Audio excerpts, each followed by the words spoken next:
মেয়ে করেছে অন্যায়, আর অন্যায়ের মাসুল দিতে হচ্ছে তার বাবাকে, যিনি এখন আমাদের মাঝে নেই, যিনি চলে গেছেন অনেক দিন আগে স্বর্গে। যে মহান ব্যক্তি, আজকে এটাও চোখে দেখতে হচ্ছে সেই মহান ব্যক্তি, সম্মানীয় ব্যক্তি যার ছবি টাকায়, কই টাকাটা তো ছিঁড়ে ফেলছে না। ওই যে বেকার মানুষগুলো, যে অশিক্ষিত মানুষগুলো টাকাটা তো ছিঁড়ে ফেলে দিচ্ছে না কুচি কুচি করে, কিন্তু তার মাথার উপর দাঁড়িয়ে টয়লেট করা, তার গায়ে থুতু দেওয়া, তার জুতোই করে মারা, এগুলো কোন ভদ্র সমাজে হয়? দেখে গা বিড়বিড় করছে। কিন্তু আমরা হচ্ছি সাধারণ মানুষ, আমরা তো কিছুই করতে পারবো না। কিন্তু ওই দেশে যে সাধারণ মানুষগুলো আছে, তারা কোথায় যাবে? আজকে সরকারহীন তারা কোথায় যাবে?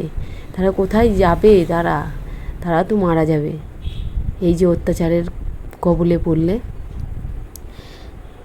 যাই হোক, কথাটা ভুল বললাম কি ঠিক বললাম না আমি জানি না, কিন্তু আমার খুব খারাপ লাগছে।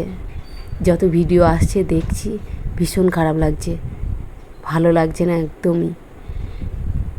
ওই মানুষটা তো কিছু অন্যায় করেনি, উনি তো অনেক দিন আগেই মারা গেছেন, দেশ স্বাধীন করেছেন, টাকায় তো ওনার ছবি।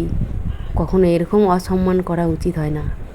যাই হোক, আজকে সকালে করেছি ব্রেকফাস্ট। আমার ভীষণ শরীর খারাপ, চোখ মুখ দেখে বুঝতে পারছেন। বর বলছে যে ভালো লাগছে খেতে, আমি বললাম যে হ্যাঁ ভালো লাগছে। আর মুখে চোখের অবস্থা দেখে বুঝতে পারছেন জ্বর আসছে, প্রচুর জ্বর আসছে, আর ঠান্ডাও লেগেছে, মুখটা ফোলা ফোলা লাগছে।